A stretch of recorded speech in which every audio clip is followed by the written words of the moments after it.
नमस्कार, मैं हूं श्रवण गुप्ता और आप देख रहे हैं भारत एक्स फैक्टर। आज के एपिसोड में हमारे साथ हैं प्रोफेसर देवेंद्र प्रसाद सिंह और इनसे हम बात करेंगे बिहार पर। सर, आपका बहुत बहुत स्वागत है भारत एक्स फैक्टर पर। बहुत धन्यवाद आप। सर, आप तो प्रोफेसर रहे हैं इतने साल और आपने बिहार की राजनीति को भी बहुत करीब से देखा है और वहाँ की कई सरकारों को आते जाते देखा है। बिहार के जो वर्तमान परिदृश्य है, इसको जानने के लिए हम लोग को 60 के दशक से शुरू करना पड़ेगा। जी जी। क्योंकि आज जो स्थिति है, बेरोजगारी है, बेकारी है, भूखमरी है, पटियाली है और तमाम तरह के अपकर्म हैं, तमाम तरह की जो समस्याएं हैं, अगर वो हैं तो आज अचानक नहीं शुरू हुआ है। इसके पीछे हम लोग को जाना पड़ेगा 60 के दशक से। और 60 के दशक में जो सरकारें आई, उनके पास कोई विजन नहीं था। आज़ादी के संघर्ष के जो नेता थे, ये सब गुजर गए थे। जी जी। उसके बाद आज़ादी के दूसरे पीढ़ी के जो लोग थे, ये बड़े अवसरवादी थे और तमाम प्रकार के भाई भतीजावाद, जातिवाद और ये सबसे ग्रसित थे। उनके पास बिहार के विकास की कोई कल्पना नहीं थी। और अभी मैं पढ़ रहा था कि डॉक्टर श्री कृष्ण सिंह के समय में पंडित नेहरू ने एक विदेशी विद्वान को बुलाया था, अल्पेय, कि बिहार के सारे जो प्रांत हैं, इसके एडमिनिस्ट्रेशन के बारे में आप जरा अध्ययन करके बताइए। जी जी। तो बिहार के बारे में जो रिपोर्ट आया वो है हम लोग के पास।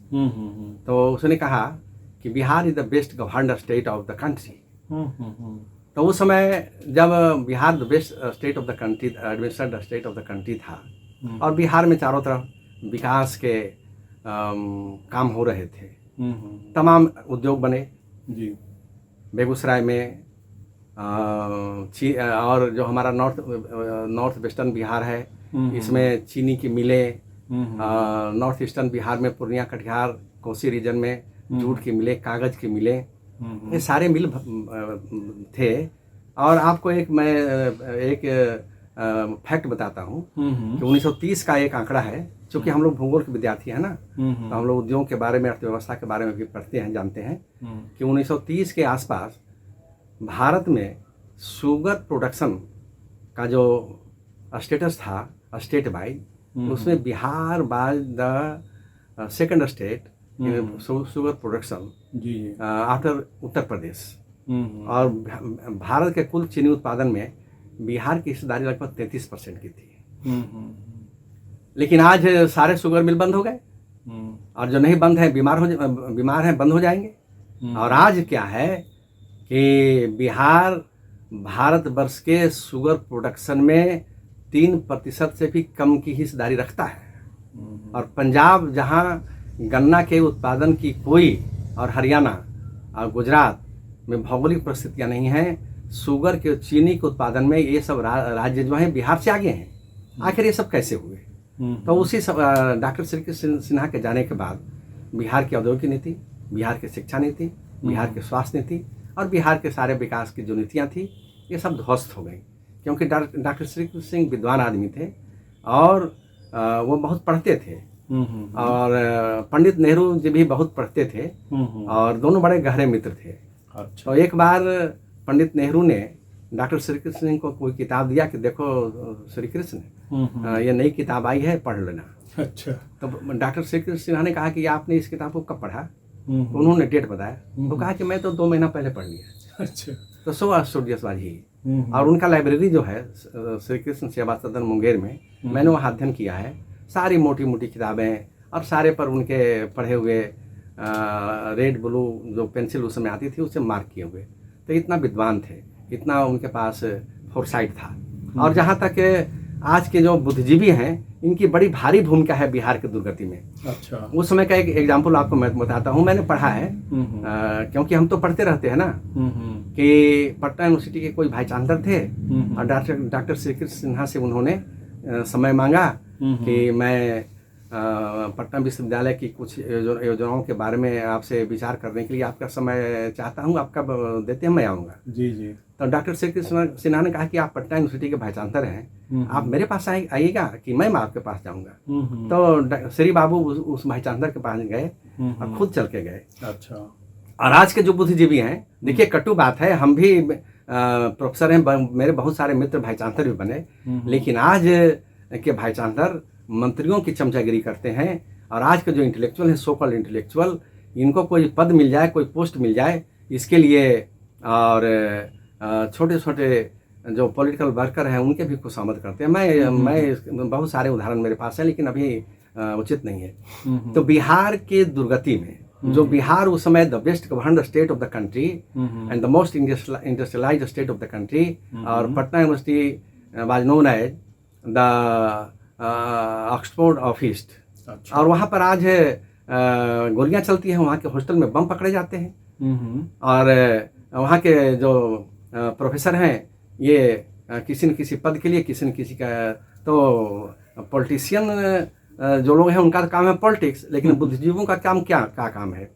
और उस समय पॉलिटिकल राइवलरी था, लेकिन उस कदर की राइवलरी नहीं थी। आज हर तरफ गिरावट आई है। और उस बिहार समय किसकी राइवलरी थी जो है? उस समय राइवलरी थी कि हम अच्छा काम करेंगे, हम अच्छा काम करेंगे, अच्छाई की राइवलरी थी। और व्यक्तिगत राजनीति में द्वेष नहीं था। एक उदाहरण आपको मैं बताना चाहूँगा कि डॉक्टर श्री कृष्ण सिन्हा और बाबू अनुग्रह नारायण सिन्हा, ये दोनों गहरे मित्र थे। अनुग्रह बाबू श्री बाबू से उम्र में बड़े थे। अच्छा। और ये दोनों गहरे मित्र थे। तो मैंने किताब कई किताब में मैंने जिक्र किया है, और मैं जानता हूँ, मैंने पढ़ा है। अनुग्रह बाबू की जीवनी भी, सत्येंद्र बाबू की जीवनी, श्री कृष्ण सिन्हा की जीवनी भी जी। तो उसमें 1957 में किसी कारण से कांग्रेस विधायक दल के नेता के चुनाव के लिए अनुग्रह बाबू भी खड़े हो गए और श्री बाबू भी खड़े हो गए, और लॉबिंग शुरू हुआ। अच्छा। और जब चुनाव हो रहा था तो डॉक्टर श्री कृष्ण सिंह वहाँ पर बैठ के किताब पढ़ रहे थे।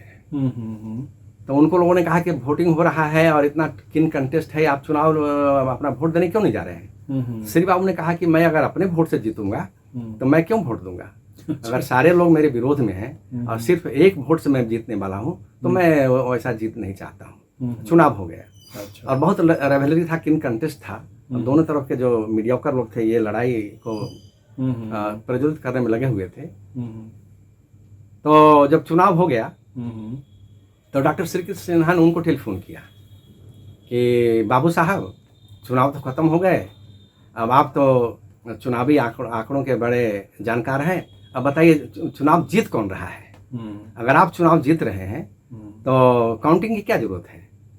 काउंटिंग नहीं हो और आप सरकार बनाइए। अच्छा। और मैं राजनीति से संन्यास ले लूँगा। बड़ी भावुक हैं, देखिए मेरे रोमांच हो रहे हैं क्योंकि श्री बाबू पर भी, अनुग्रह बाबू पर भी हम लोगों ने काम किया है, और बिहार के पॉलिटिकल इवोल्यूशन पर हम लोगों ने काम किया है। तो अनुग्रह बाबू ने कहा कि नहीं श्री बाबू, आप चुनाव 20 वोट से जीत रहे हैं। अच्छा। मेरा आकलन यह है कि आप 20 से ज़्यादा वोट से जीत रहे हैं, इसलिए आप क्यों जाइएगा, हम लोग तो फिर उसके बाद इतनी कटुता बढ़ गई थी कि बिहार में वो काउंटिंग नहीं हो रहा था, बैलेट का काउंटिंग बिहार में नहीं हो रहा था।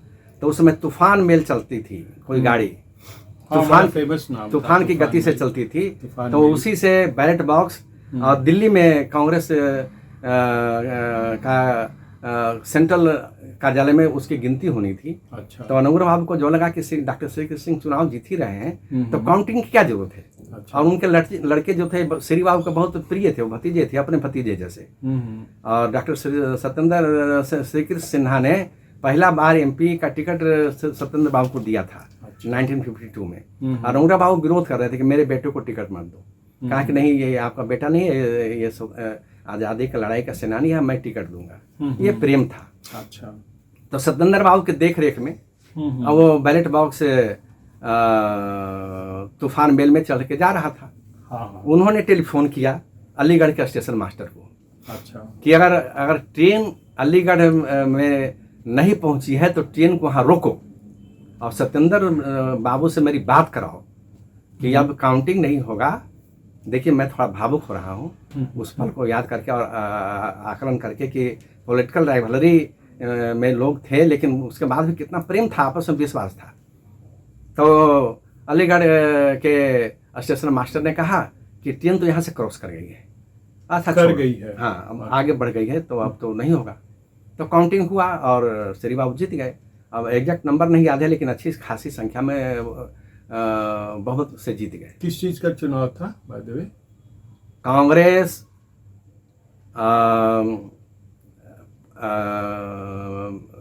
दल के विधायक दल के नेता का चुनाव था। कांग्रेस विधायक दल के नेता का चुनाव था। जो नेता चुना जाता वो बिहार का चीफ मिनिस्टर बनता, इसका चुनाव था। तो श्री बाबू चुनाव जीत गए।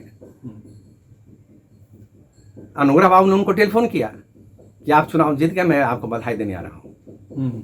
तो श्री बाबू का निवास उसमें 4 kg था, ऊपर रहते थे 2 माला पर। तो बहुत दौड़े हुए, भारी भरकम थे श्री बाबू, बहुत स्थूल काय थे, भारी भरकम। तो लोगों ने कहा और लिखा, जो चश्मदीद गवाह थे उनका मैंने इंटरव्यू किया, तो उन्होंने बताया कि स्थूल शरीर से, भारी भरकम शरीर से दौड़ते हुए गेट पर आए। मैं भावुक हो रहा हूँ, उस क्षण को मैं एक्सप्लेन करने में मैं बहुत रोमांचित और बहुत भावुक हो रहा हूँ। मैं अपने भावनाओं को कंट्रोल नहीं कर रहा। उस समय का क्या पवित्र रिश्ते थे, आपने कहा तो मैंने आपको बता रहा हूँ कि दोनों मिलकर के गले गले रोए।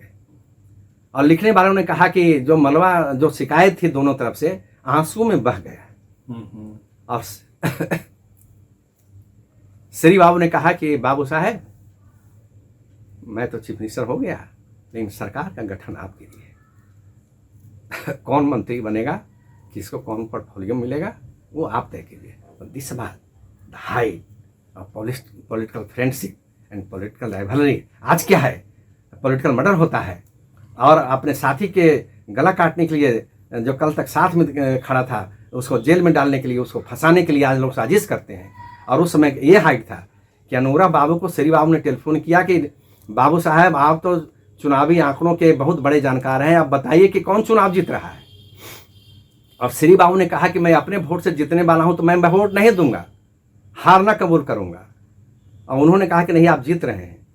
और उन्होंने प्रयास किया कि काउंटिंग नहीं हो, भेद न खुले, राज न खुले, ये सब रह जाए। लेकिन काउंटिंग हुआ और पहला रिएक्शन दोनों का ये था, दोनों ग्रेट लीडर्स का ये रिएक्शन था ये। और दोनों लोगों ने मिल के बिहार को, बिहार के अग्रगणी औद्योगिक प्रदेश, एग्रीकल्चर, सारे यूनिवर्सिटी उस समय बने, बड़े नई नई शिक्षण संस्थाएं बने, बहुत बड़े शोध संस्थान बने, यूनिवर्सिटीज बनी, कॉलेज खुले, और बिहार का विकास हुआ।